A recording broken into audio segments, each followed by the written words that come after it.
Hey everyone, this amazing ESO Network show is brought to you by our fine sponsor, Amazon.com.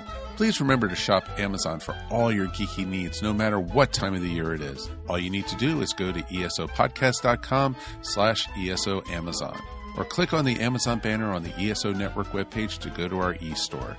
It's the best way to shop and the best way to support this program, and it doesn't cost you anything extra. Okay, that's enough of me babbling for now. Now on with your regular scheduled show. An Adam and JP show. Well, hello.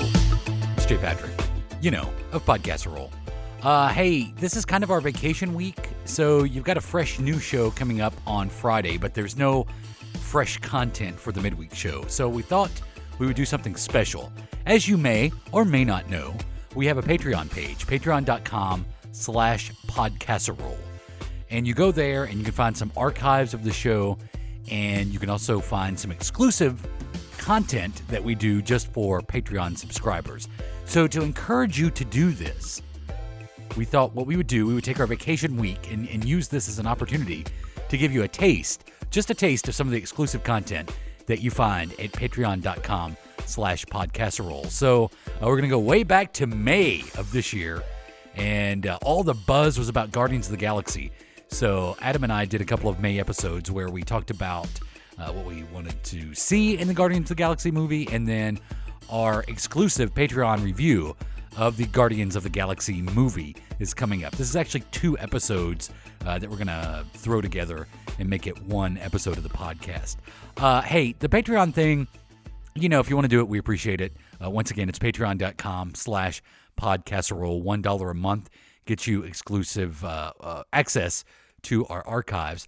But if you want to help us out too, and this is something we probably don't talk about enough, go and rate and review the show on Apple Podcasts. Just pull up your Apple Podcast app, and right there, find Podcasserole and rate and review the show. And that is the biggest help that you can do for our show. Now, I know all the podcasts ask you to do this, and you don't do it. I don't do it, but we're pretty small, pretty independent, and we could really use your help. So if you take a second, now I've reviewed our show, but if you take a second to actually rate and review Podcasserole on the Apple Podcast app, that would be greatly appreciated. And then if you want to go that extra distance to help us out, go to patreon.com/podcasserole and be a patron and get some cool stuff like the exclusive Patreon content that you're about to experience. So we're going to start with an episode entitled Between Yanni and Yondu, and then after that, immediately after that, will be our Guardians of the Galaxy review that you could only get for a couple of months now at patreon.com/podcasserole. So enjoy as we enjoy our summer break. You enjoy some stuff that you probably haven't heard before. Exploring the multiverse of pop culture. This is Podcasserole. An Adam and JP show.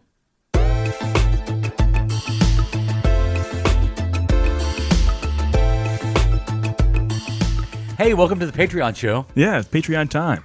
It's exclusively on Patreon. You're hearing this episode. Yeah, you are a paying loyal customer /friend/supporter of the Podcast Roll show, so this is why you're here. And if you're listening to this, then you're a Patreon subscriber, and I can talk to you for just a second. Yeah. I'm sorry. Why are you sorry? Well, I'm kind of falling behind on getting the archives up. Well, you know what? It's all about the thought that counts. Not when you're paying monthly. So I'm just about to put a whole bunch of archives up at once. It's a backlog coming up here. I am backlogged. Yeah. And the I Patreon think you might be too. We appreciate the Patreon subscribers. This is kind of their punishment for not spreading the word of the Podcast Roll Patreon. The more people that could join, the more updates you get. So you give us money. It's a pyramid scheme. But if we're not happy with your promotion, then you don't get what you paid for.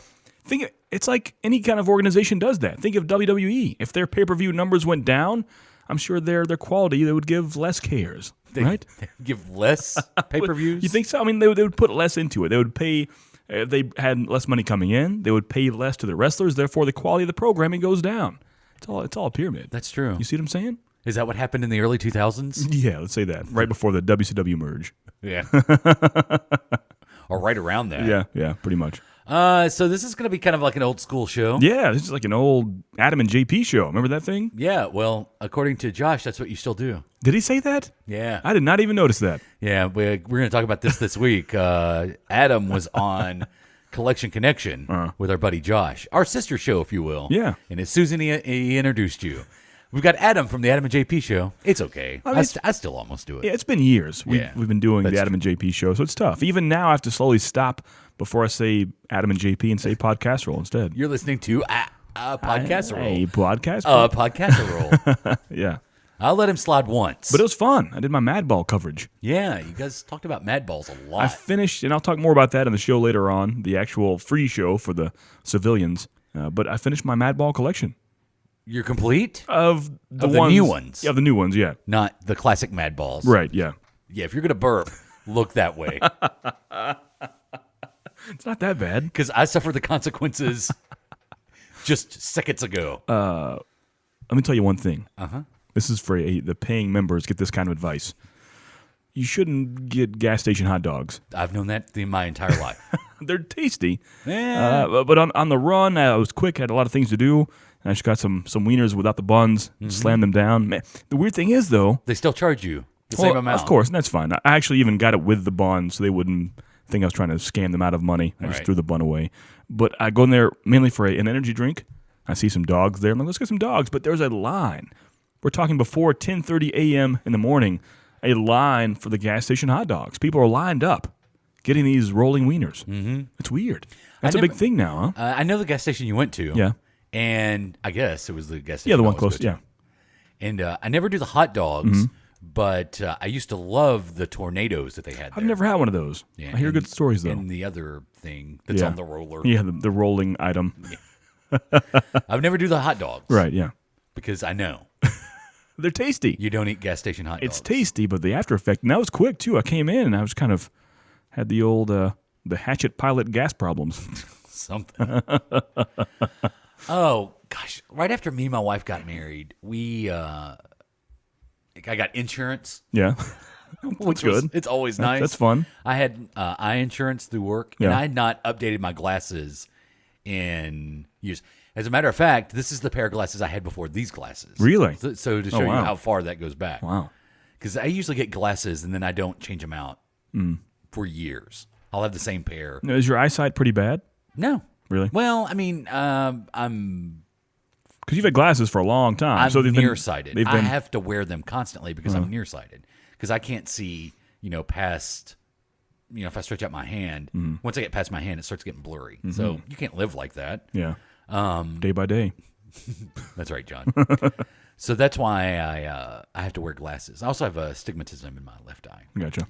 So I go and get the eye exam, and I'm going to get new glasses.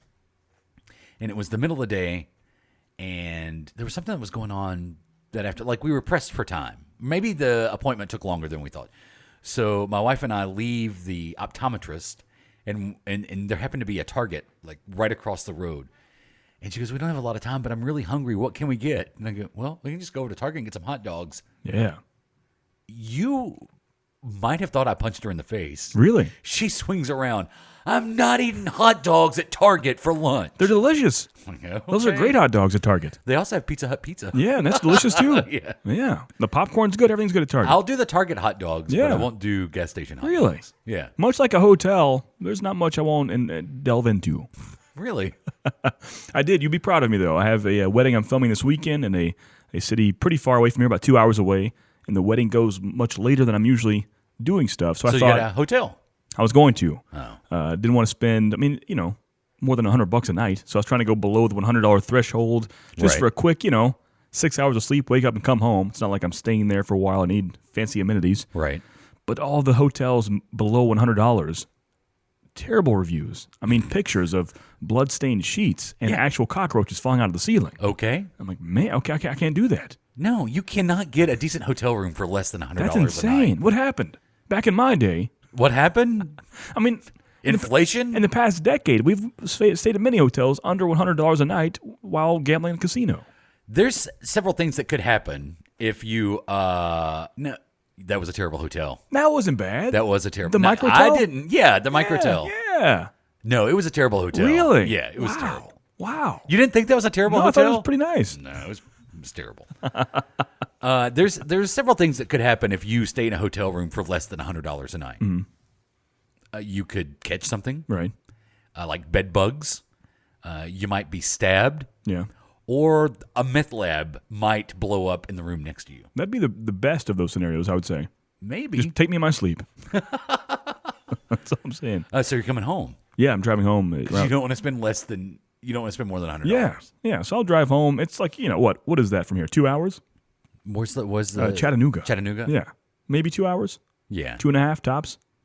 I would just stay in Chattanooga overnight. Nah, I'm good. Why not? For that, I'll save $100. It's a cool town. I'll save $100. I'm good. I don't want to jinx myself here. I'll knock on wood, but I'm never a fall asleep while driving guy. I just want to do it. I've never done I don't see how people do that. I'm way too aware. Like I've been dead tired, but I've never I've never not had control of my sleep pattern. I can't imagine just like falling asleep while you're driving, especially. Yeah, when I used to work overnight shifts and that sort of stuff, there were days where I would leave work and not remember how. Like I don't remember that. I would get home and I don't remember. I do remember. Yeah, and there were times that I would almost fall asleep. See, I would find myself nodding off. Yeah, my early Starbucks days, like we'd record late at night, and 3-4 hours later have to open at so Starbucks. It's my fault. No. No. I remember doing that. I'm having no recollection of driving there, but never. I don't know. Even while doing it, never fell asleep. Just the idea of your eyes closing while behind a wheel is crazy to me. Like I'm maximum alert at all times while driving. Maximum alert. It's true. I've played too much GTA. It's true. I couldn't do it. I don't want to jinx myself, but I've never had that problem yet. Sounds like your caffeine. Yeah. Caffeine pills. I'm Adam, and I approve maximum alert. So it'll be fine. And I have someone with me, so we can talk it up. Yeah, that'll be good. Yeah. She can always keep you late. Yeah. Awake. Yeah. Alert. Maximum alert. She can keep No, you it's a he this maximum. time. It's our old producer, Brian. Oh, okay. Yeah, for this occasion. Oh, he'll be out before you. Like a baby in the back seat. Yeah. Hey, I need you to help me stay awake, Brian. Brian's sleepy. I'm excited about this wedding, though. It'll be different. How so? It's just I've never, I don't want to go too deep and to bore you with those details, but usually for this kind of scenario, you sit down with a bride and groom and talk things out. This one, I haven't even seen them. Oh, that is. I mean, so I go up there and like introduce That's myself. going to be the worst. I know, this is terrible. Because you haven't talked things out, and then one little thing happens that they don't like, you're going to hear. Not even talk to them. Like, everybody in the family tell you about it. the weird thing is the bride is 29 years old, and every single piece of communication I have goes through her older mother. I've not even emailed or even spoken on the phone with the bride. So what you got going on there? You're dealing with a momzilla. You think so? Maybe so. Like I tried to. I'm like, hey, what's the bride's number? What's her email? She's like, well, it's better if you go through me. She doesn't want to deal with this kind of stuff. I'm like, okay. Wow. Yeah. So I have to ask questions like, do you want this? Do you want that? So I'm going to show up as a stranger, filming her putting her dress on. I don't know this groom. Yeah. But he is in for a world of hurt. You think so? With a mom like the momzilla? that. The Yeah. momzilla. Yeah. It's possible. Ugh. Sounds bad. Bless you. I knew it was coming. Yeah. So we hadn't talked about we don't really do a lot of like movie and entertainment news on the show anymore. Not too much anymore. It's kind of timely, so we don't do that. So maybe now's the chance. Yeah, we're getting into the summer movie season, and we haven't talked a lot about this. We'll talk every now and then. Like I say that we're going to talk about Guardians of the Galaxy on the show this week. Yeah. But what are you looking forward to this summer as far as movies? Definitely Guardians. Definitely not Wonder Woman. Really? Yeah, I couldn't care less about that. Yeah. Just in general, the character. Is that bad of me to say? I don't. Well, you're a sexist. Exactly. That's what I'm afraid of people saying. Yeah. There are male characters like I can't stand either. Yeah, but you have a certain vitriol hate for Wonder Woman that makes you a sexist. No. You're not a fan of any female character. I was on the way over here. I was thinking about that honestly, and I'm like, you know what? If Storm had an origin story, I would love that because that's an actual interesting character. Like Wonder Woman has no appeal to me. Black Widow especially doesn't. But Storm, like her character, her story, I like that a lot. Like her powers are cool. Her history is cool. Her lifestyle is cool. But I just think I don't know why some people grasp onto those female characters because they're classic. Maybe I'm not really sure. Mm-hmm. Is that why? Yeah, I think that's just a sentence that I don't understand why people like female characters. No. I said those characters. Like with no. Oh, like those people? I mean those characters that aren't so deep, like story wise and power wise. Oh, okay, yeah, I'm not getting into this. No, really. I'm not saying trying women. to give you a history lesson on Wonder Woman. I think I need it. Her mythology is just as expansive. It's just as endearing and just as long as any of those Golden Age comic book characters. Yeah, I think that's what it's that DC feel to it, and maybe that's where it stops with me. Yeah, it's like that classic. She has just as much history as Batman. Yeah, and Superman. But you can't deny that in the past 20, 30 years, Batman's had a better broadening of his story, a modernization of his story. You can't deny that. Yeah. If Batman stopped his story in 1968, we still wouldn't think of Batman as an iconic character. Because the sexist running entertainment outside of comic books didn't want to do anything with her. They've tried before. They tried a Catwoman movie, and we saw how that worked out. I'm just saying. They tried an Elektra movie. But Did they try? The females... They need to try harder with those. I'm not going on one side or the other of the sexism here, but the female-led superhero movie has been done before, and every time it fails. That's all I'm saying. It you fails. don't even hear yourself? Yeah, I'm not saying... Hey, if one comes out and it's awesome, sure. That's great. Give me your shovel. I don't care. There's no hole here. But every time it's failed. That's a fact. Oh, okay. Has there been one female-led superhero movie that's successful? If it happens, I'm all about it. But it hasn't happened yet. That's what's sad. Yeah, because nobody wants to do it. I'm fighting for the females here. You're taking this, I'm fighting against, but I'm fighting for. They need better. If you gave me a Storm movie, that would be awesome. Like, I would appreciate that. Halle Berry as Storm? I think her time is done as that. But I think the Storm character in general, and that's just me quickly thinking. Huh? A young Storm? Yeah. That's me quickly thinking of a female character. I mean, there are many more. Would you go see a Black Widow movie? No, definitely not. What's your feelings of Black Widow and the Avengers in general? I don't. She's what we call a walkie. Very, very. As far as the power spectrum, she's at the very bottom. I mean, you can't deny that. What would you rather see? Would you say that Black Widow and Hawkeye are kind of on? Yeah, they're on level. Equal? Yeah, they're. Which would you rather see a movie of if you had to pick one? Black Widow for sure. Yeah. I mean, actually, her history is kind of cool too. Yeah, but and they were trying to do. It's all spies and assassons. We're talking like James Bond stuff at that point. Yeah, well, that can be fun. People like that stuff. I know. There's a fan base. I'm aware. That's all I'm saying. I'm not fighting against it. I'm saying I want more female characters to have good, strong movies, and they just haven't yet. We know Marvel's going to do Captain Marvel. Yeah, right. With Brie Larson. Uh-huh. We know Wonder Woman is coming out in just a few weeks. Yeah. In June? July? Yeah, I think June. Mm-hmm. So if you were going to pick another female Marvel character that they should explore a movie for, who would it be? Except for She-Hulk. I love She-Hulk. Yeah. I'm a She-Hulk fan. You can say She-Hulk. I think She-Hulk would be awesome. I think the visual of that, people now are like, they see Hulk, and it may not warrant his own movie, but still he gets big pops in trailers and movies when he comes out. So I think She-Hulk in that female realm would do a good job. I think so. Because she's not as menacing and raging. She still has the sex appeal for both sides. It's empowering for women. Guys like to look at her. It's a win-win on both sides, I think, for that. I think that the thing with She-Hulk is, to the general movie-going public, she may be a bit unfamiliar. So you would have to bring She-Hulk into some other movie. Oh, yeah. And then give her her own film. Yeah. That's the theme for all these, except for Black Widow. No other female, especially in the MCU, is known that well. And I bet we meet the Avengers 3 come out before Captain Marvel. Yes, I believe so. I bet we meet Captain Marvel in Avengers 3. Probably so. What about DC? Is there a DC character that you would female wise? Zatanna's been kind of intriguing to me. Yeah. What I know nothing about her, but her look and style and story seem cool. Is go back and research some of that wonderful Paul Dini stuff that was done with her. Yeah. And use that to build a movie around. And I think Batgirl's great. I'm excited for that. Yeah, with Joss Whedon doing Batgirl, that could be something pretty special. I just feel like that Wonder Woman has that classic vibe to her, and people latch on because she's a classic. She is part of the golden age. So when he does Batgirl, what iteration of Batgirl should it be? Is it going to be Gordon's daughter? Yeah, I think Barbara Gordon. So you think it'll be Barbara Gordon? Yeah.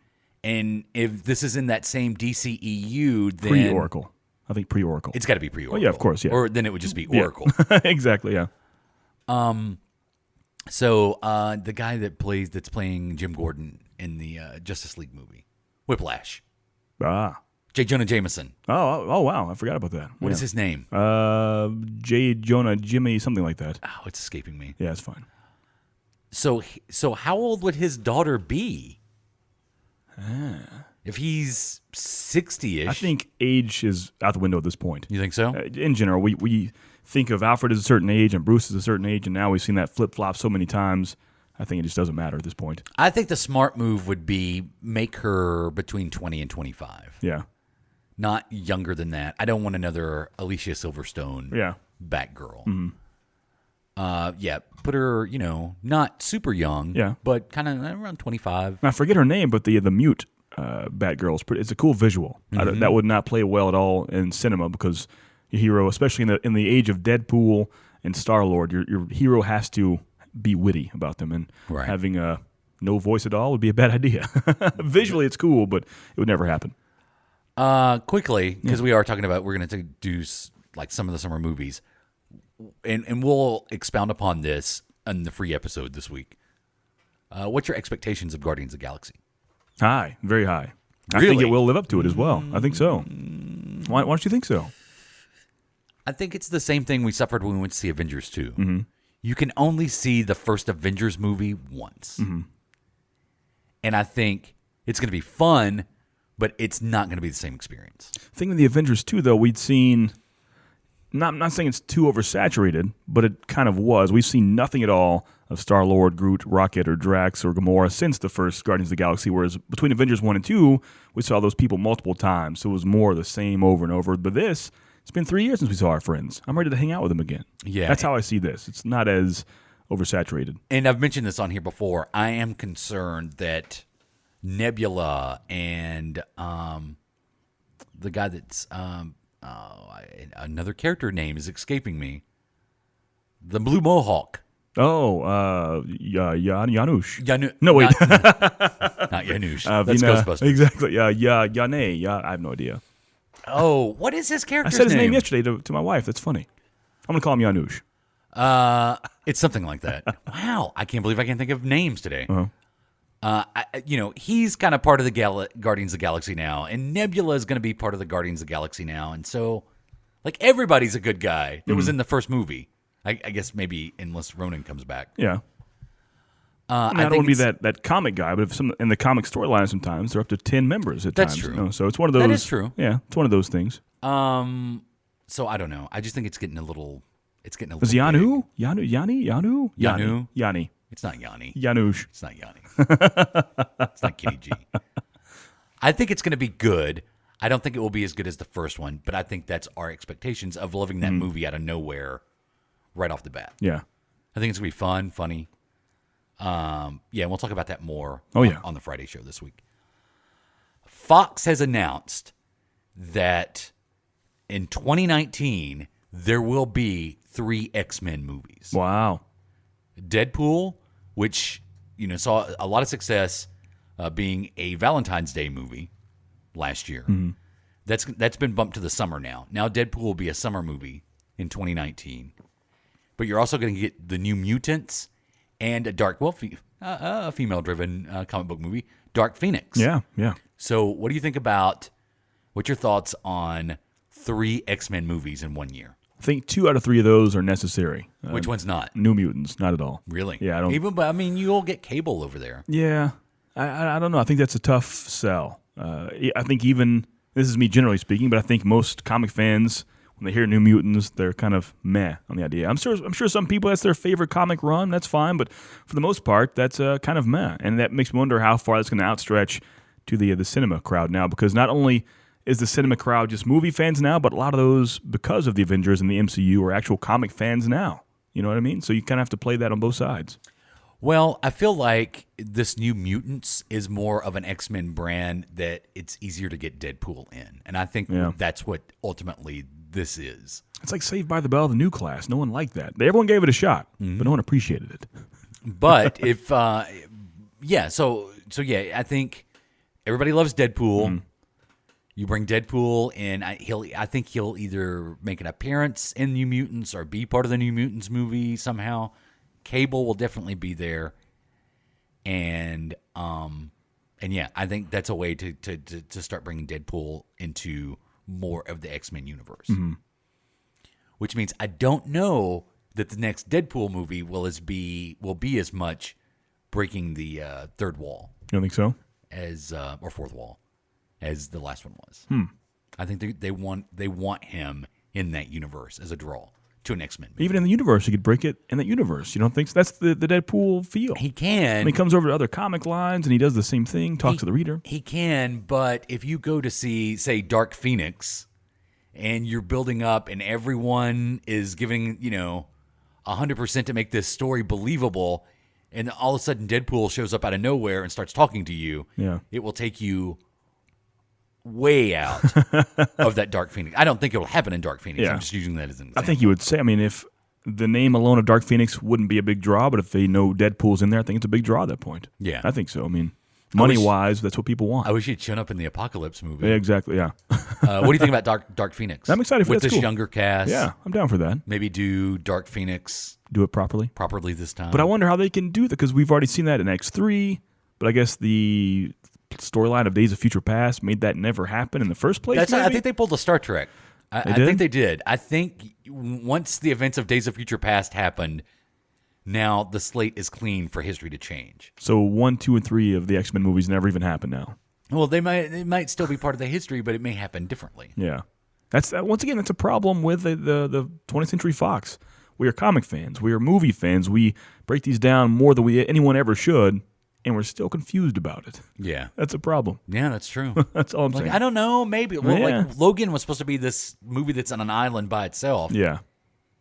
Even though it's Wolverine from the other movies and Professor X from the other movies. Mm-hmm. Does Wolverine really fight himself in this movie?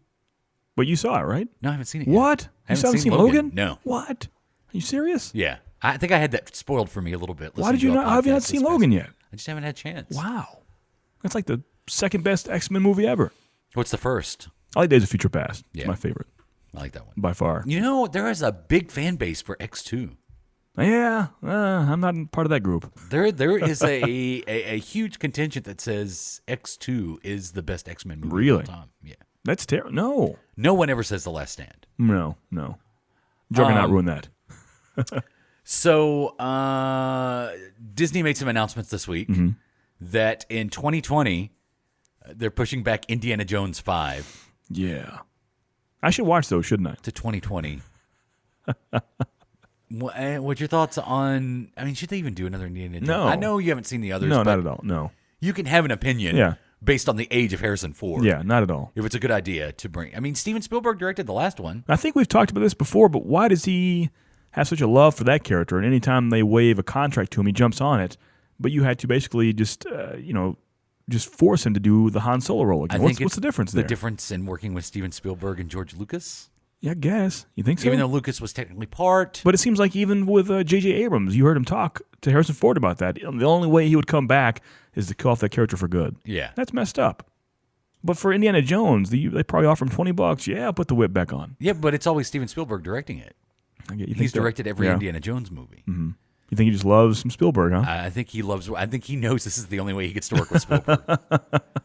Wow. And maybe he may have like a Rocky move to that, where Rocky 5 comes out and happens. That's meant to be the end of it. Maybe Kingdom of the Crystal Skull is supposed to be, and he sees how it turned out and wants to right the wrong, maybe. Perhaps. Yeah? I mean, Rocky 5 is terrible. Can we say that? Yes, Rocky 5 is terrible. I try to at least weekly say that, just to remind myself. As long as Shia LaBeouf is nowhere near Indiana Jones 5. We'll be No, fine. was his role actually that bad, or people not like it because it is Shia LaBeouf? Because I'm a fan of his, but 99% of people are not. Did they go in there like, this son of a bitch is in here? His character's bad because you're gonna first of all you're gonna get feedback from any character that you bring in and say it's supposed to be Indiana Jones' son, and you're clearly trying to place this person to be the next Indiana Jones. Basically, That's what happened? that's what happened in a terrible movie that didn't do a very good job of doing that, and at the same time it was Shia LaBeouf. Mm-hmm. And that was right when people were starting to turn on Shia LaBeouf. Yeah. So, also announced Frozen 2 in 2020. Oh, yeah. That's a long time. It's pretty far out. Yeah. I'm sure these will change. I'm sure. No, I don't You think so? Are I they don't set in think stone? so. I think so.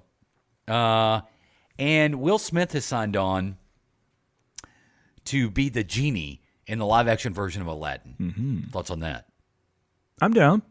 Yeah. Yeah. I think you could do it. So it'll be it's kind of like Beauty and the Beast, live action, but I'm sure his part only will be CGI. Are we talking everyone's live action? I'm sure the magic carpet will be CGI. I mean, as far as characters go. Yeah, I think so. Yeah. I think he's going to voice Well, I don't know. He may be himself at some point. Right, yeah. Coming from a non-hardcore fan of that movie, I think it's a great idea. Yeah, I mean, he can sing, he Yeah. can dance. Yeah. After all, Miss, this is France. What do you think about Seth Rogen as Pumbaa in The Lion King? Is that happening? Yeah. Wow. He's going to voice Pumbaa. Really? Uh-huh.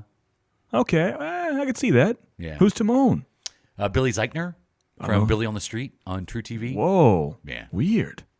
I don't know about that. That's weird. He's going to be Timon. Those are big shoes to fill. Nathan Lane and the resort owner from the summer version of Saved by the Bell. Why not bring Nathan Lane back? Well, you can't do that. You can't have the whole new cast but bring in one guy, right? James Earl Jones is going to be Is it Mufasa? Mufasa. Really? Mm-hmm. Wow, that guy cannot let go of his roles, can he? Well, I mean, damn. He you know. has 2 major roles. And he won't let them go in his grasp. honestly, is anything new going to come down the pike for James Earl Jones? No Field of Dreams sequel? I don't think so. And the last thing we're going to talk about, Star Wars Episode 9 has been moved to May of 2019, where these have traditionally been Christmas movies. Yeah, that's weird, huh? Like we're getting The Last Jedi this year. Last year we got Rogue One. The year before that it was Episode 8, The Force Awakens. And this scares me a lot. And now Episode 9 will be a summer movie. I'm very excited, They're going back to May. but I'm scared to death because that means 3 Star Wars movies in 18 months, an average of 6 months apart. That's terrifying. Well, the theory is perhaps Disney is moving more towards this 2 Star Wars movies a year, kind of like they're doing with the Marvel movies. If they stay solid, awesome, but one misstep and it's over. Well, what do they do after? Because this Episode 9 is supposed to be the last of the Skywalker. Which we've heard that Mythology. 2 times prior, but keep going. True. So if that's true, then you're only going to get standalones after that? Or will they branch off? I mean, you got to keep following Rey, right? Well, that's the end of her story. If It's the you're end of her story. guessing, if she survives Episode 9. I mean, if you kill her off, then there's no, and she has no offspring or whatever the Skywalker line is. Right.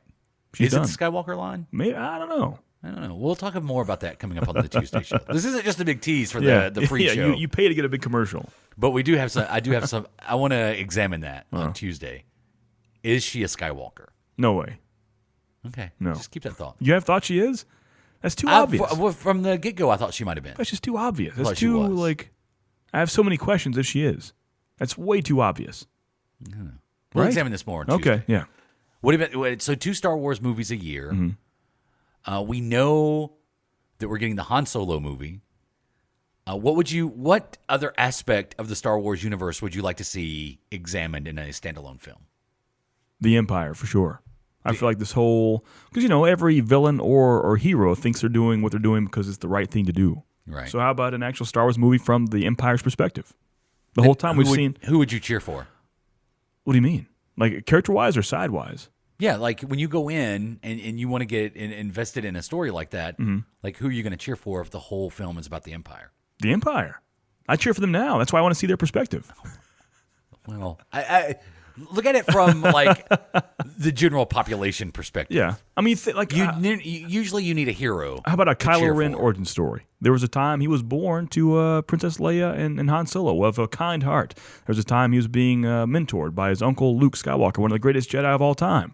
There's also a time, and kind of following the vein of Episode 1, 2, and 3, the prequel style, where he turns to the dark side. Give me that backstory. Do you think that is maybe something they will examine with this possible Star Wars TV show? Maybe so. I think if they do that, being a Disney umbrella, they'll go the Marvel route and do a TV show that no one cares about, like a Agent Carter or Agents of S.H.I.E.L.D. People care about it, but Well, the Netflix shows have done well. it's pretty much disconnected from the actual MCU. It's kind of there, but not so much.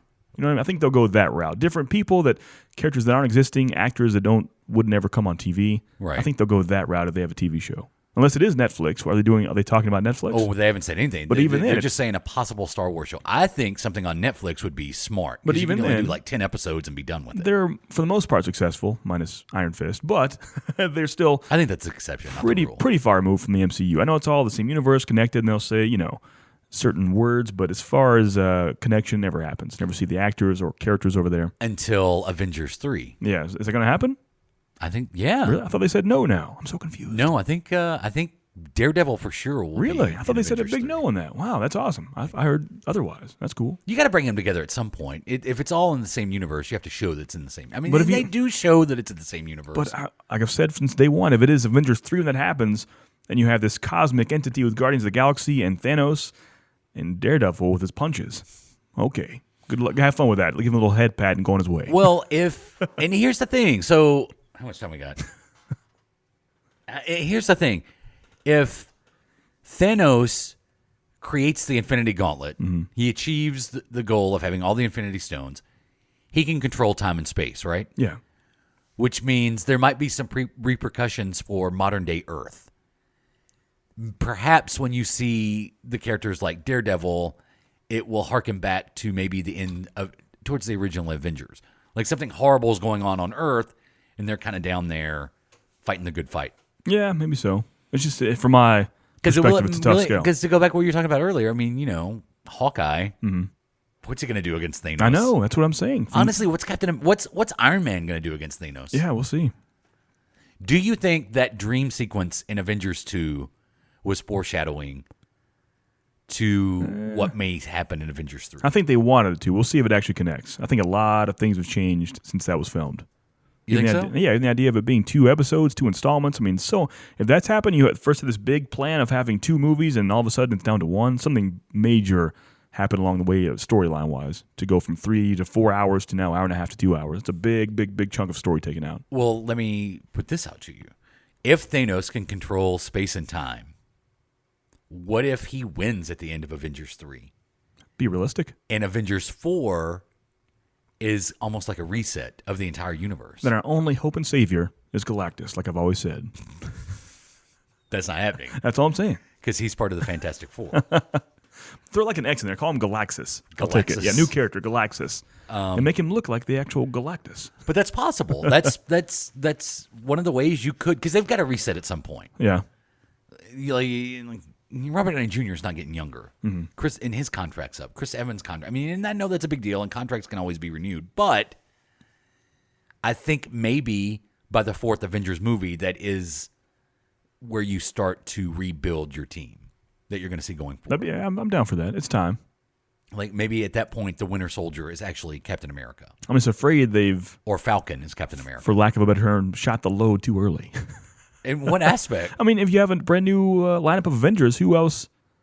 Who's the other cast members? Who do you put? There are tons of other comic characters out there that have been in the Avengers, of course, but do we care? Is it too little, too late? Would you have cared about Rocket Raccoon before you saw him in the Guardians of the Galaxy movie? No. Or Groot? But still, they always had that anchor of like a Hulk, a Captain America, an Iron Man, a Thor. Like I've always cared. I think those are Marvel's Batman and Superman, But what else do we have? And nobody's saying they're definitely redoing this. This is just a theory. This is a what if. This is a what if comic line. But you've got several movies between now and then to establish. Like maybe Doctor Strange is part of the new Avengers. Maybe it's the West Coast Avengers. It's true, yeah. How about an Alpha Flight movie next? Let's do that. We could go to Canada if you want. Let's head up north. Yeah. It's just scary. I know they're making tons of money. I think they see the bubble. It's on the edge of popping. I mean, think about it. In 2014, I remember clearly, the end of 2014, they had the 5 or 6 year schedule. That's when they announced Infinity War coming in 2019, Part 1 and 2. In the end of 2014, a 5-year span out, we've had no expansion in the past 3 years since 2014. I think they are kind of going full speed, and until the end of the road, they're kind of little brake pump going on. We got Captain Marvel, we got Black Panther, Doctor Strange wasn't on that original slate. But I'm saying past 2019. Like in 2014, we had a 5-year span, and we've had nothing past 2019 announced since then. I think that was just it was a good idea, but I think they're kind of slowing down smartly. It's happening. Well, I think they know. I don't think they want to reveal because they don't want to tell you what happens in these Avengers movies. You think so? Like if they were to do that again, and you didn't see a Captain America movie, or we know the Iron Man movies are done. Yeah. Like we haven't had an Iron Man movie in 3 years now. At least, yeah. He's just in these group films. I think when you start, they show their hand a little bit. There's no way Disney is not. I mean, Disney's got Star Wars. Oh yeah. Marvel, these live action fairy tale movies, and Pixar, and so they've got a plan to keep this train going. I just think I don't know. I don't know if they. We'll see. Time will tell. Yeah, I want them to, of course. Now, I think as far as release though, they are shooting the Avengers movies one right after the other. That's still the plan. Yeah, it's just, and again, I think it's part of they don't want to tell us. If they tell us it's Infinity War part 1 and 2, well, then we know we get no resolution in Avengers 3. So maybe the story is now, maybe Thanos is still, maybe Krang is in, maybe that's the villain after Thanos. We don't know. We don't know. Yeah. And I think not telling us and not giving us a big release slate is their way of kind of, hiding their cards. Yeah, I guess what so. they're going to do. Because they gave us a and 5-year. I'm fine with that. It was weird back in 2014. It's that 5-year show, and now here we are. Right, but then we kind of knew, once you saw Iron Man, Captain America, Thor, well, you knew there was going to be an Avengers movie, and then you knew you were going to get sequels to the individual movies. I think it was easier then. Yeah. And I think maybe they'll get to that point again after Avengers 4. I think it'll be easier to say, okay, Captain Marvel 2, Black Panther 2, and that sort of stuff. Maybe Black Panther's part of the new Avengers. Yeah, it's possible. So maybe it's Captain Marvel, Black Panther, and Iron Patriot. Well, it's been fun, guys. I'm out. Well, hey, check us out. Check out the free show. Yeah. The one you don't have to pay for. Yeah. Look how good this was. This that you was a paid fun for. time. You're probably yelling at your phone or computer. You're an idiot. You're stupid. Yeah. Ingve was his name. Ingve Malmsteen? Janusz? Janusz? No. What is his name? I don't want to Google it. I'm going to use my own brain. It's not Yanni, and it's not Janusz. But it's something in between Yanni and Janusz. Yeah. That's a good episode title. Something between Yanni and Janusz. You can find the free show. Of course, you know this. Yeah, you're paying for this. You know where to find the free stuff. iTunes, Stitcher Radio, also at adamandjp.com when that gets updated. Yeah. I've been so busy. I'm sorry. I'm sorry, guys. On Twitter at AdamandJP. sorry. It's all everywhere. You know where to find us by now. I'm Jay Patrick. That's Adam. You've been listening to your Podcast Roll Patreon feed.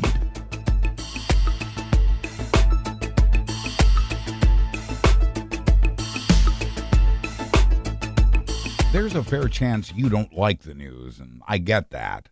I'm Buzz Burbank, and I do a different kind of newscast I think you will like.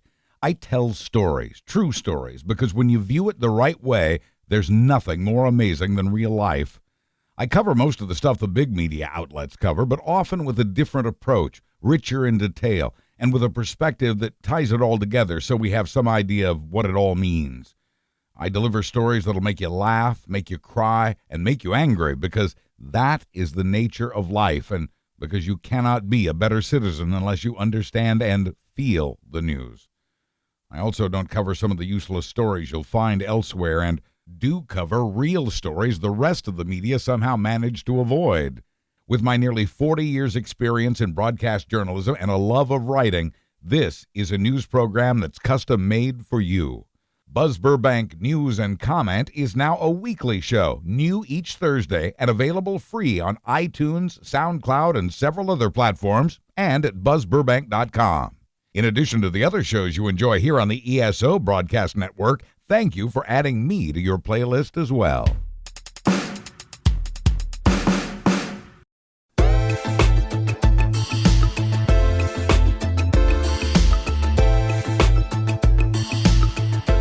Hey, look, it's another Patreon show. Hey, it's a pretty frequent thing now, huh? I guess, maybe. Yeah. Well, we want to spoil Guardians of the Galaxy, Yeah. but not do it on the Yeah, the people regular get kind of mad about that, and so why not do it on the Patreon thing? when you got to pay to hear it spoiled. Yeah, double whammy. I want to pay to hear this movie spoiled. So we've both seen Guardians of the Galaxy. Yeah. I went to see it Thursday night, the preview night. You were going to go to the double feature. I was going to. I wanted to do What so, happened? Things happened, work things came up, and then certain things came up. I had to wait until Sunday and to see the single feature.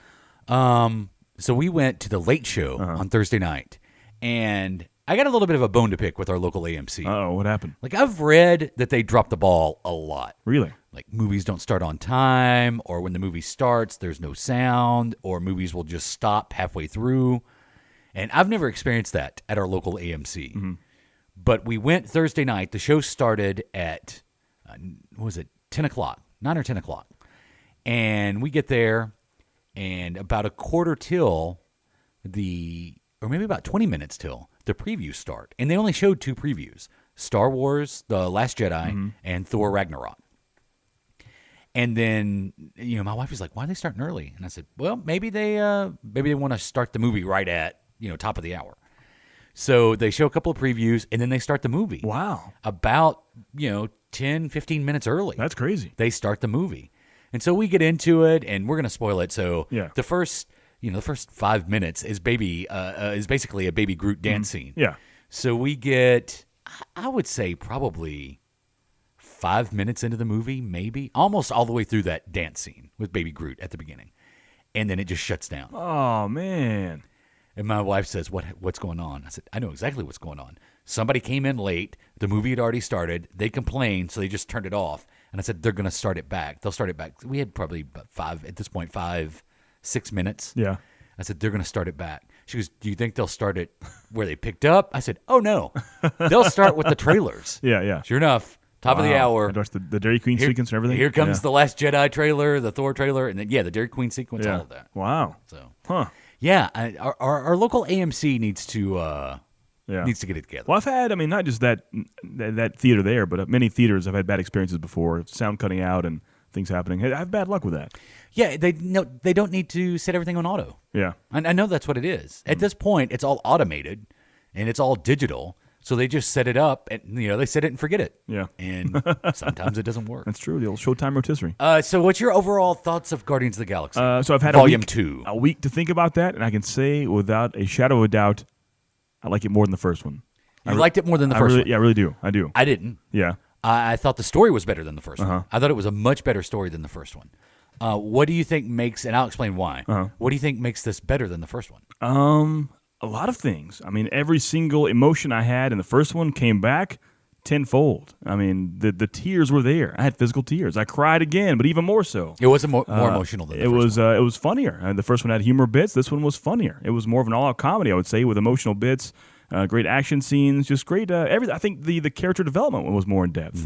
From Yondu, such as the character we knew in the first installment, didn't know too much about him.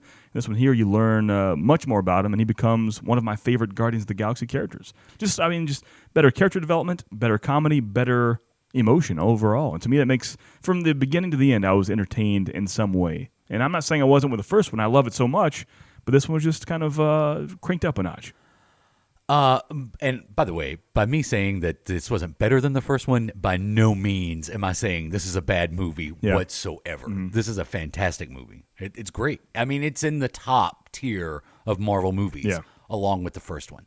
And I'm going to get a little nitpicky. Okay. But that's the only reason why I think the first one is better than this one. And it's little nitpicky things.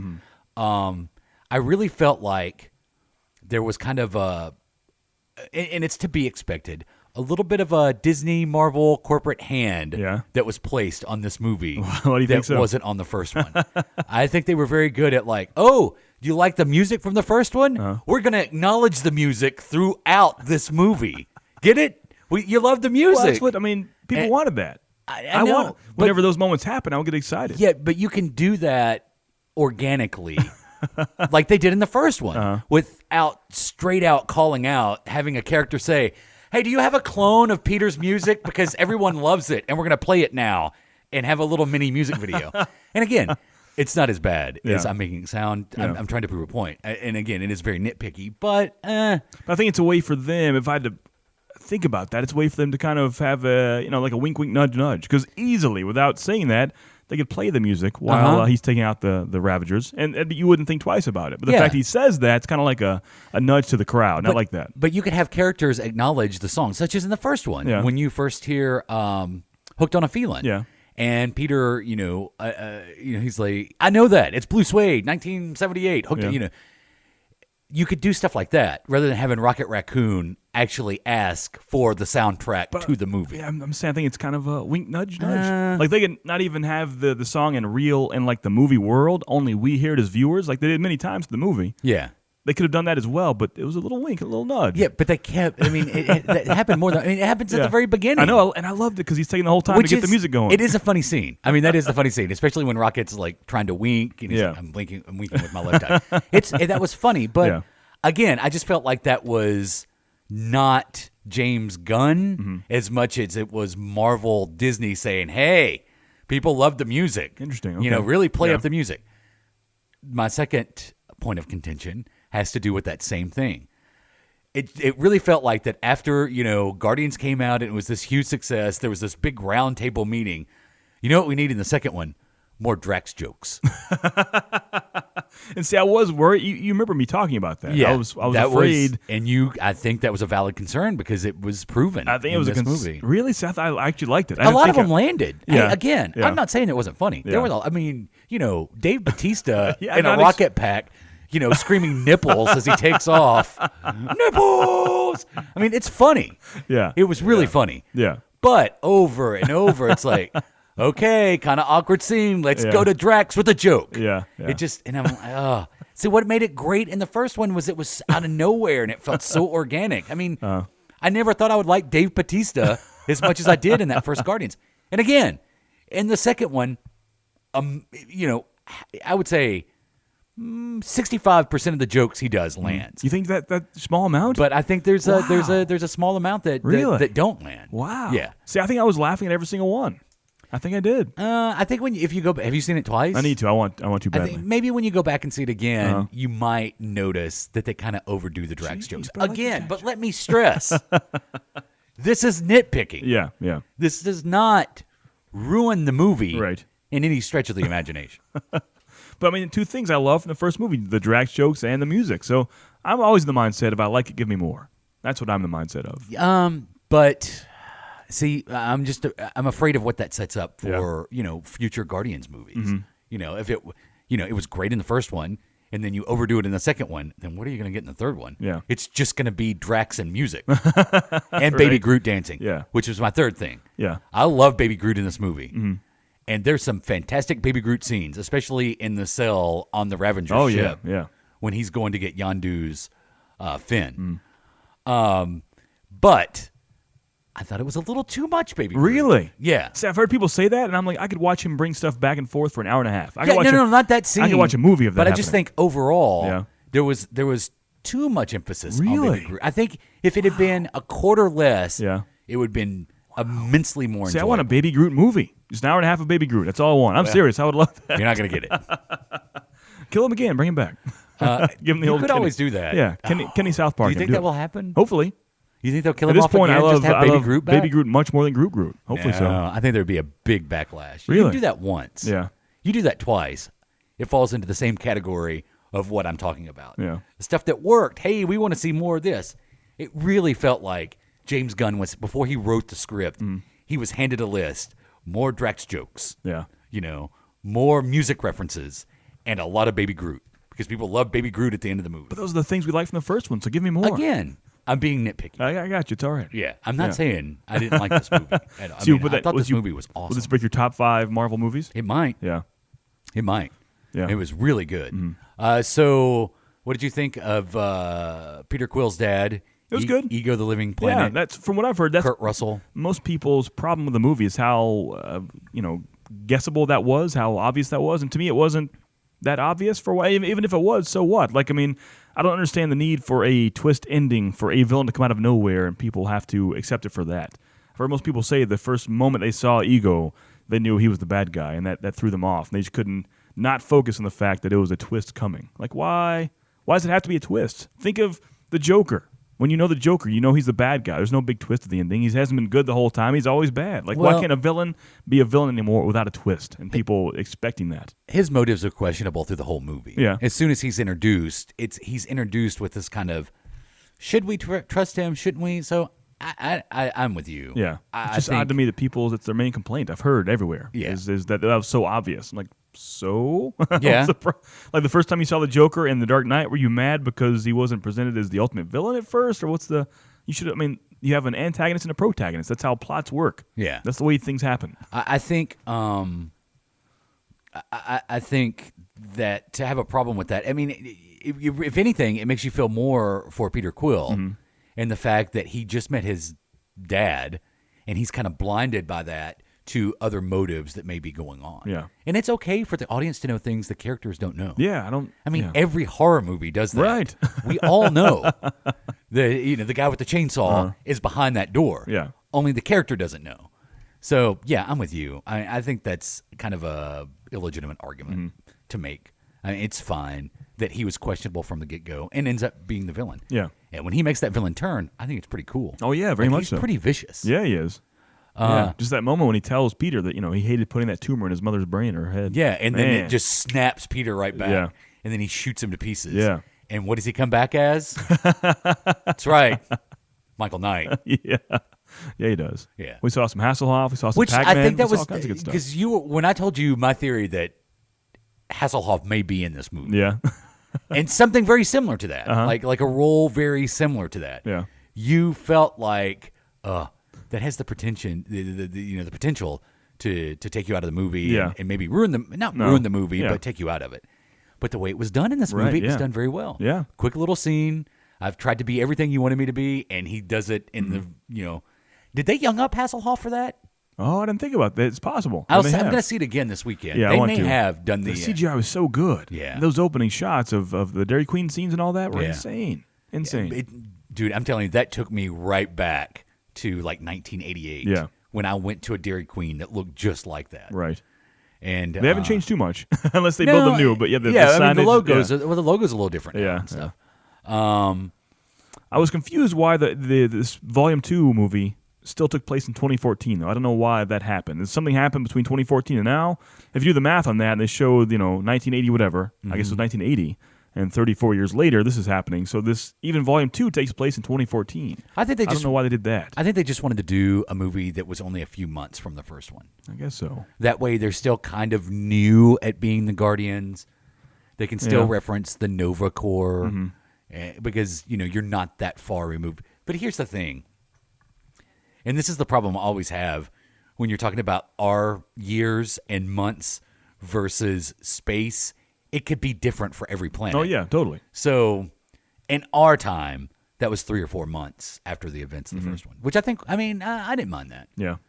But that puts a lot of time between the events of that movie and the next time we see the Guardians of the Galaxy. You think Groot will be full grown the next time we see him? Or will he stay teenage so. Groot? I think that's part of it. Full grown? That was another reason they wanted baby Groot. Yeah. And as fast as he grows, you would have to do 3-4 months to have that size Groot. Yeah. I think that was part of it. I guarantee you that was part of it.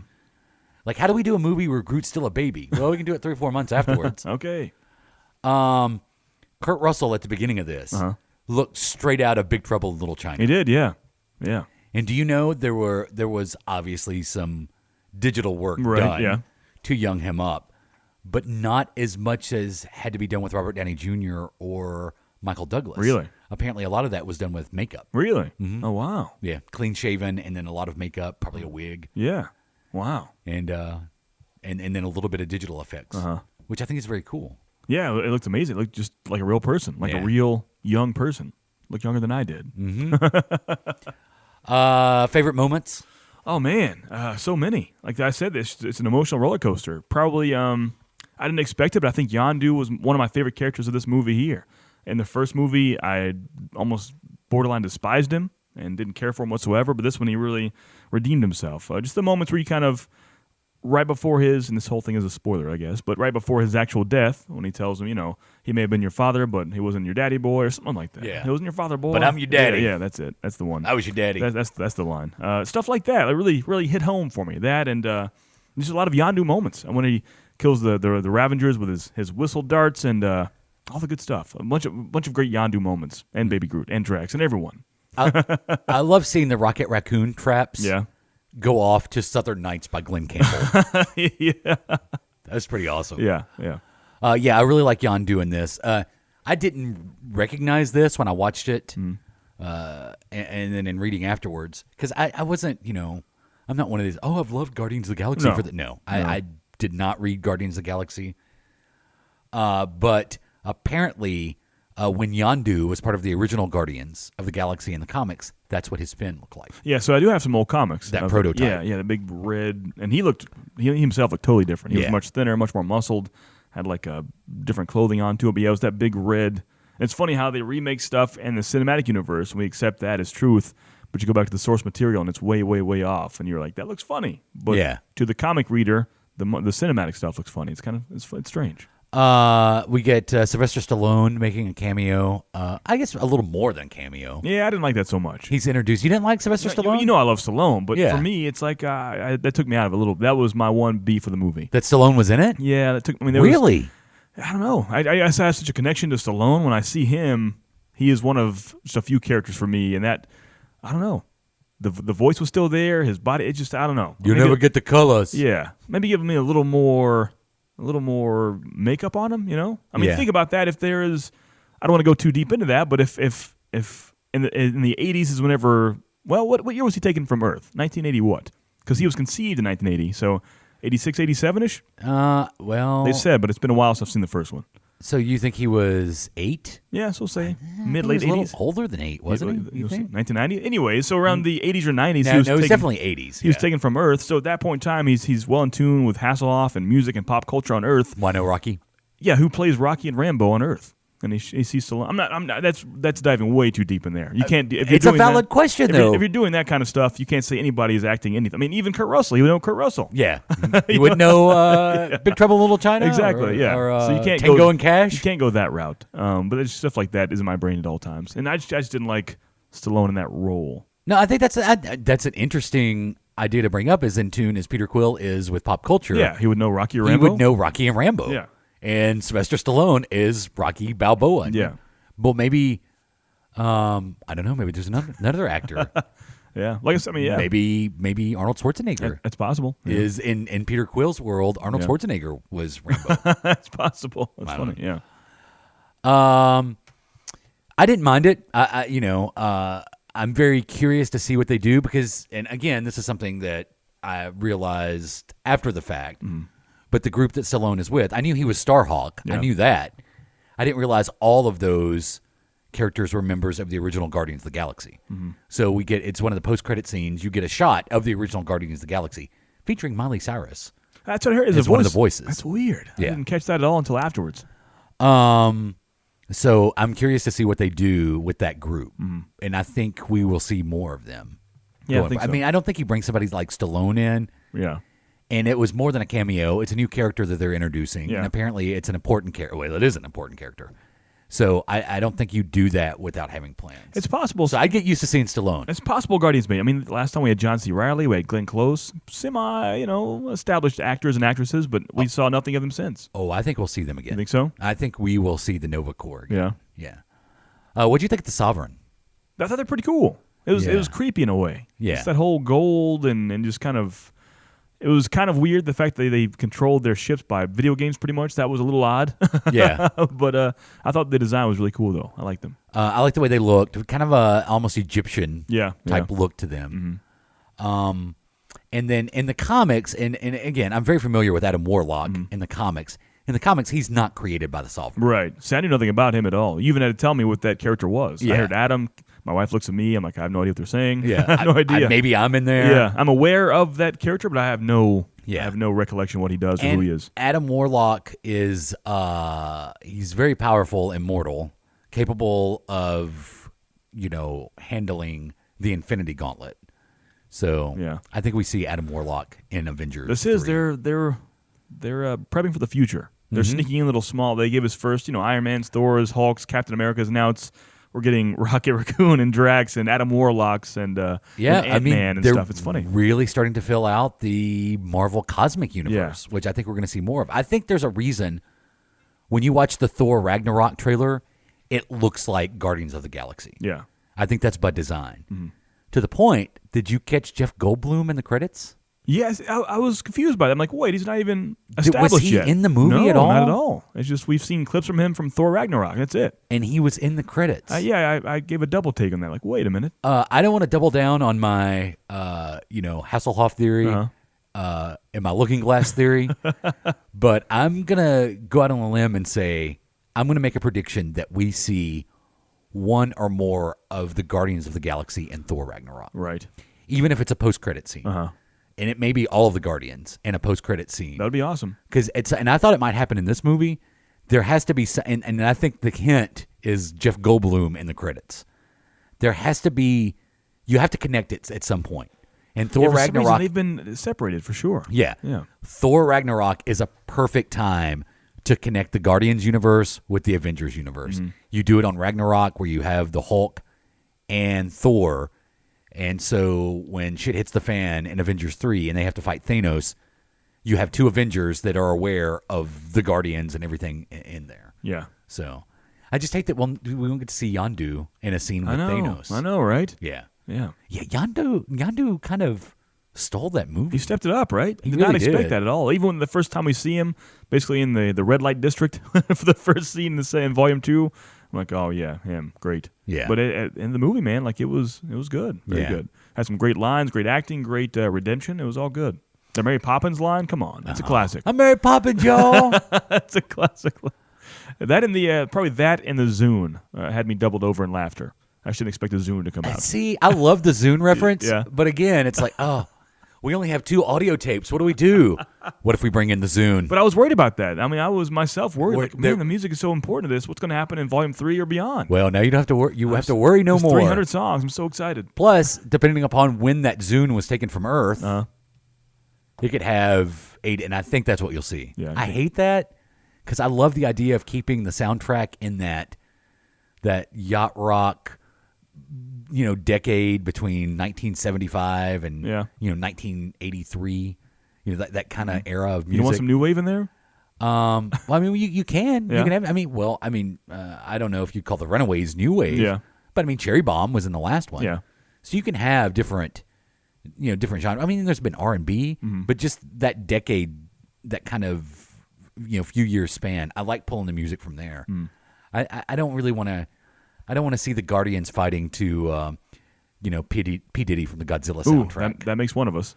Dun-dun-dun. Yeah. Dun-dun-dun. I would. That'd be a big seat raiser for me. The Nebula Gamora storyline, I really enjoyed this. I love how Nebula basically almost was the audience in this movie, just kind of back observing this chaos between these group of individuals. Yeah, I thought, to me, that's one of the weakest spots of the movie. Was the Nebula There's no Gamora need for stuff? her to even come back. I don't care for that character. It's kind of ridiculous. It's even the reality of what happens once you have that scene of Gamora by herself and Nebula, the airship comes down and chases her down. They find the vault of the dead bodies and the skeletons.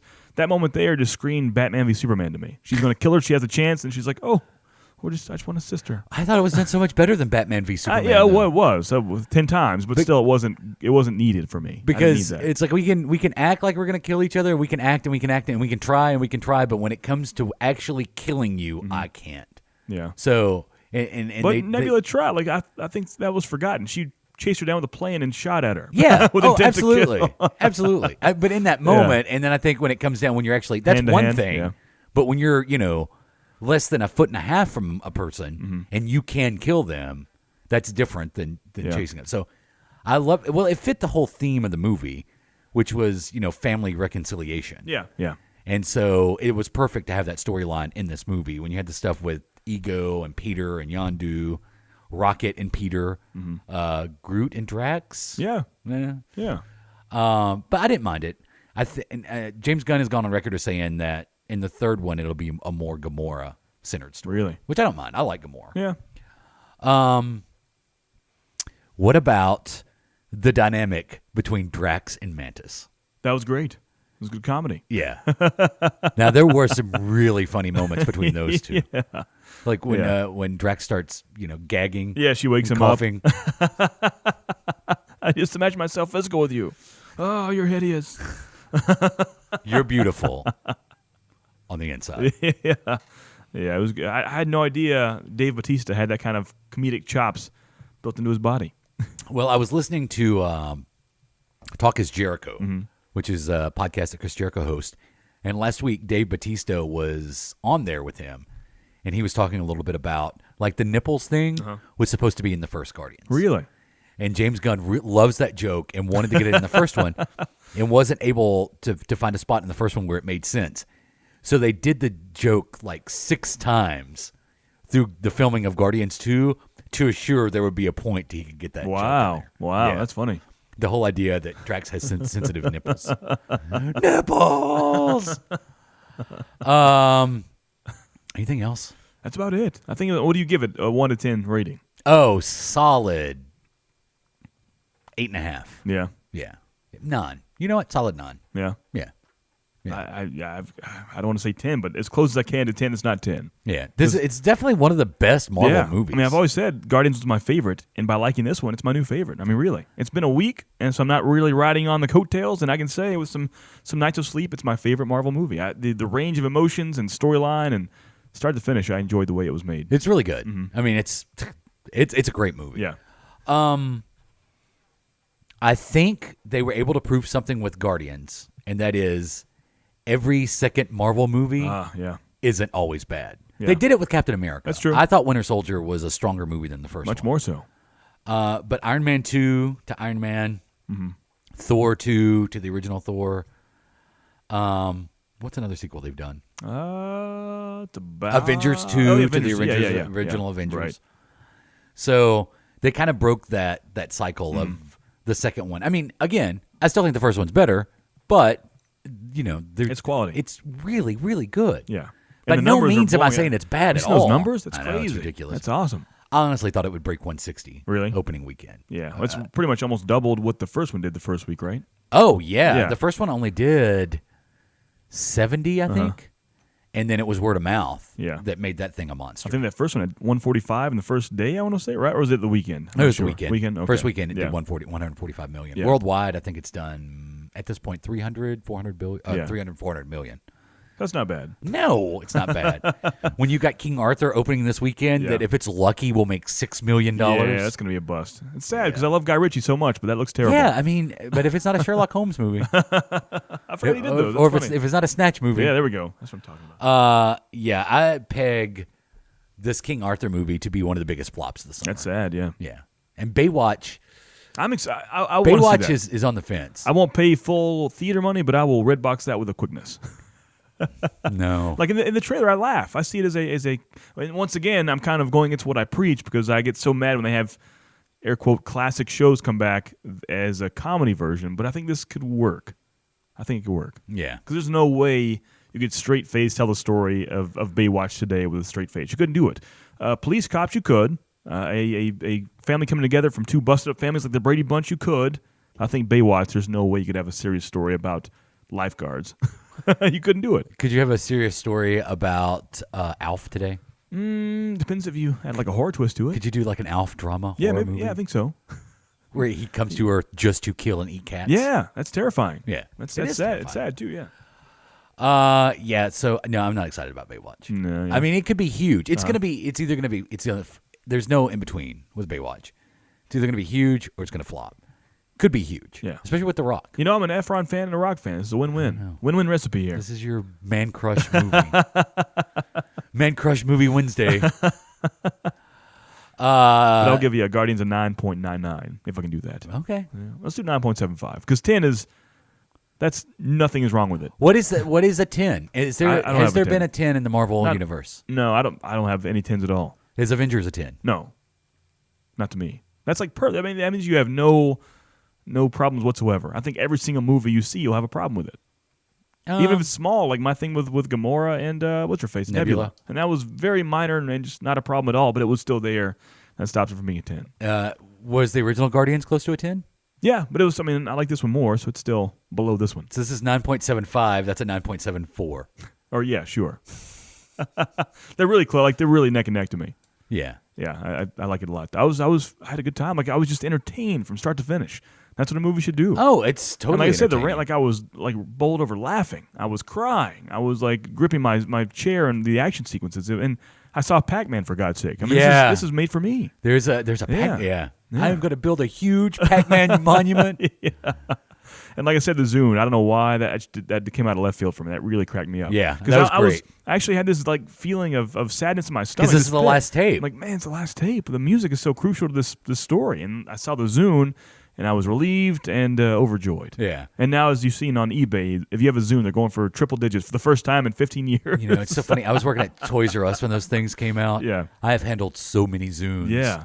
And never even thought about Yeah. buying one. I mean, I've seen them go for at least $200 a piece. Yeah. That's so funny. I think the Zune was probably a better It was ahead of its time. player Yeah. than it was given credit for. I mean, it was having color screens while the iPod was still black and white. Mm-hmm. I mean, come on.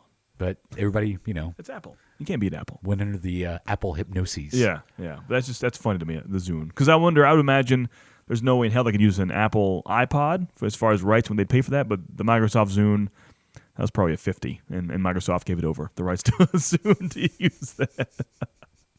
I wonder if like a sub category goes under like that, like the Zune is no longer made. Do they still hold the rights to that? Do you still hold the copyright to a Zune?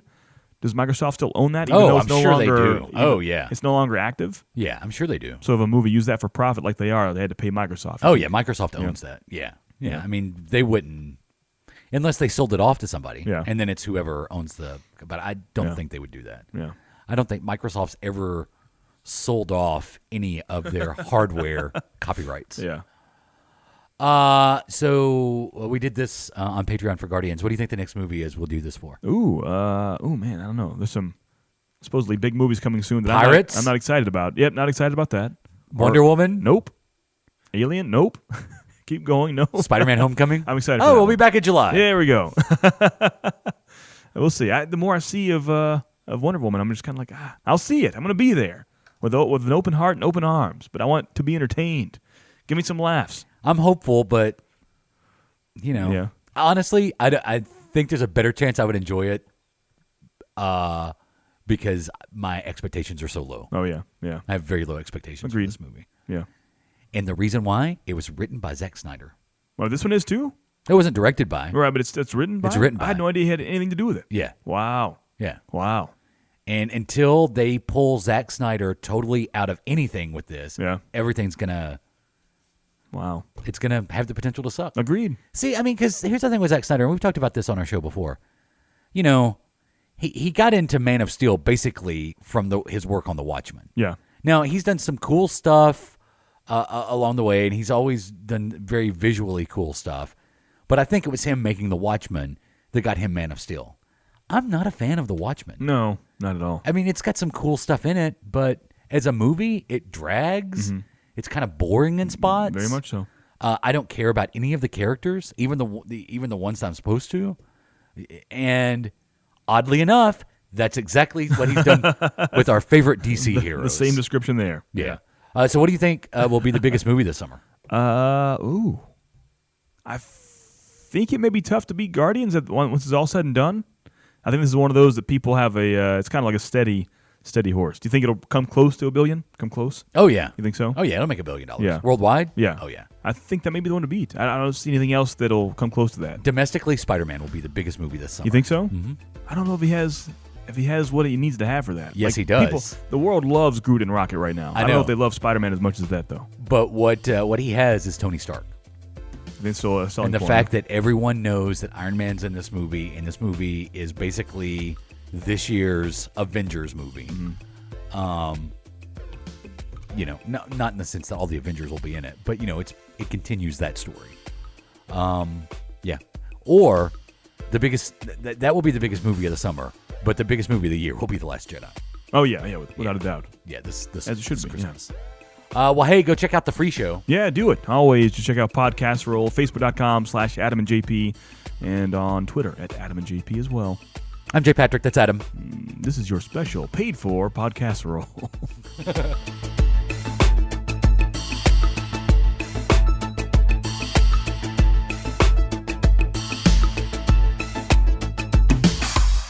This has been a production of the Adam and JP family of on-demand talk radio. AdamandJP.com. Right now. This has been a broadcast of the ESO Network, your station for all things geek, classic, current, and beyond. Be part of the crew at ESONetwork.com.